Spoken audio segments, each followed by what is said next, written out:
My name is Emmanuel Kulu. I am the author and African historian of Black Pharaoh Rise to Power, also Black Pharaoh Universe. I am the founder of IBP Media. Our goal is to bring forth to light the true African imagery of ancient Kemet, which is ancient Egypt, and also bring forth the untold African truths of African history. That is very interesting. Anyway, let me hang on a little bit on the untold story. That is going to be very important now because we are talking of the people who are actually the beginning of human history, and their story is untold. That is almost like a kind of a contradicting, as it were. What do you mean by that? Actually, by untold story? Well, the untold story, starting with Egypt being the first mega civilization the world has ever seen, it's very important to see it in its African context. When you go into Egypt, Cairo, as well as Aswan, you can see that as you go into these museums, you can see that these were African people, but they've never been depicted as African people throughout the world, whether it's through films, whether it's through novels, whether it's through any type of depiction, school curriculum. They've never been depicted as Africans as they were. So what we here doing at Black Pharaoh Universe, we really want to show the beauty of African history, starting with ancient Egypt, because it was the monarch of all civilization. Thank you very much for that. I appreciate that, dear Emmanuel. Now, I want to dig a little bit about you. Personally, tell us when you were much younger, no? How did you start to get notice of this information? Because of course, these are not the information that generally share in the mainstream media. Like, of course, you are a testimony of that, no? Because you are in the United States, right? Right. Okay. I'm in New York. Yep. You're in New York. Okay. So tell me, tell a little bit when you were growing up. How did you begin to filter this information to sort of pay attention to this aspect that you're talking about? Yeah, it started with my father being from Cameroon, of the Bantu Zulu tribe. He really wanted to, educate his children on our glorious African history. Because what we've been told here in America, we've been told that only thing that Black people have done was be slaves here in America for 400 years. And my father never wanted us to have that slave mentality. He wanted us to know the beauty of our African history. So when I was in about 4th or 5th grade, we were doing a project on a great person of antiquity. And I decided me and my father decided to do King Tut. And we made sure we got some cardboard, we got a mannequin, we got everything and put it together really nicely. Spray painted it gold, the parts of it gold and blue, royal blue for the Egyptian colors. And we presented it. And we made sure that we painted King Tut as a dark-skinned man. So I brought it to school, and the teacher at the time gave me a B-. Now, my project, we worked the hardest on it compared to everybody else in the classroom. But for the simple fact that we painted him Black was the reason why the teacher said it was historically inaccurate. And I was so saddened, brother. And I was sad because, I worked really hard on the project. And, I watched my father at the end of the day argue with my teacher about Egypt being ancient Egyptians being Africans. And the teacher just wouldn't budge, was saying, no, they weren't Africans, they were white people. So this is why I got a B-. So that kind of lit a fire in me, brother, from back then, from 4th grade to this very day, to prove that ancient Egyptians were Black African people. So as I grew up, I grew up and started to get into the music industry, got into the film industry, but I started thinking more and more about my African lineage and bringing forth the truth. So I started doing a lot of research, a lot of traveling back and forth to the continent, and really trying to bring the truth. Because you even find brothers on the continent who don't even know this information. So I was really trying to... A lot of us. Okay, please go. Yeah. So as I started to do that, I was like, okay, how can we change this? The real way to change anything is through media, is through literature, and through education. So I decided to start in literature. So doing my own research on Egypt, I wanted to bring a powerful historical fiction.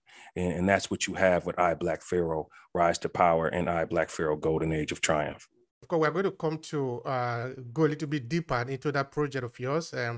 But just now, I'm still like to try to understand you still growing up now.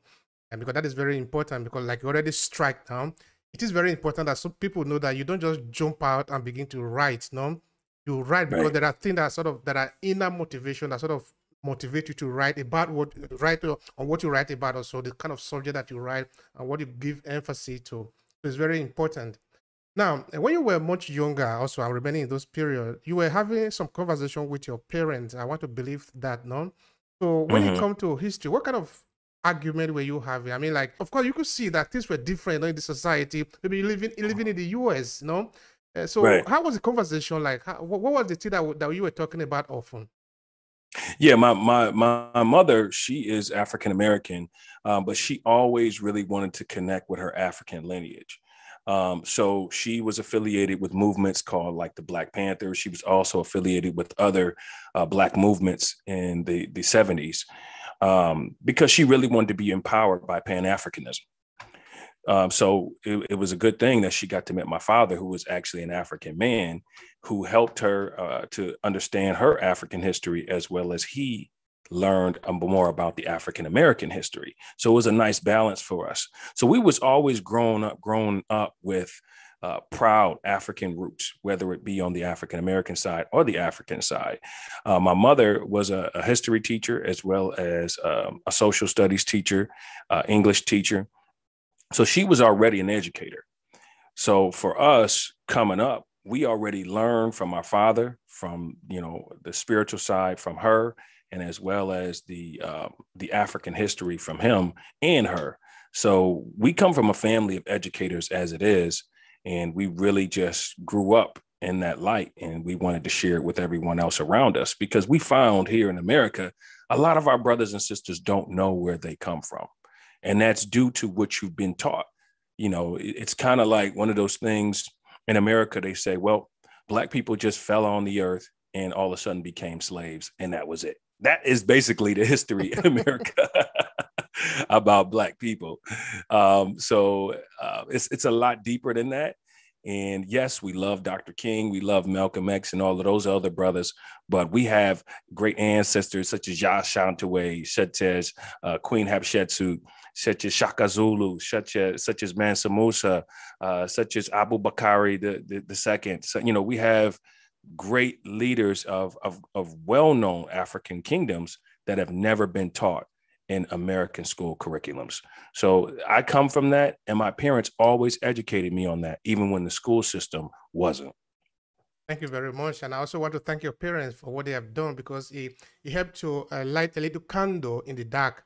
And now you growing up now with all the instrument that is available today, the internet, technology, of course, you are able to fine tune a narration, which is going to inspire also the generation that is going to come after you. So that is very, very important. This is the last question I'm going to ask you here before we move to the story itself. So when you were still much younger this time that you were having this conversation, it's kind of a lighter conversation with your parent. Then of course you go out, you meet your friends, and you have your regular conversation in the bar or the road. When you share with them what you were hearing from your parent, what was their reaction? I mean, what were they thinking also? As I got older, the reactions got better. But when I was a young man, you had a lot of denial of Africanism in the Black community. Black Americans would just say, "Hey, I'm not from Africa. I'm not African. I'm here. I'm American." So they really weren't in tune with it when I was a young man.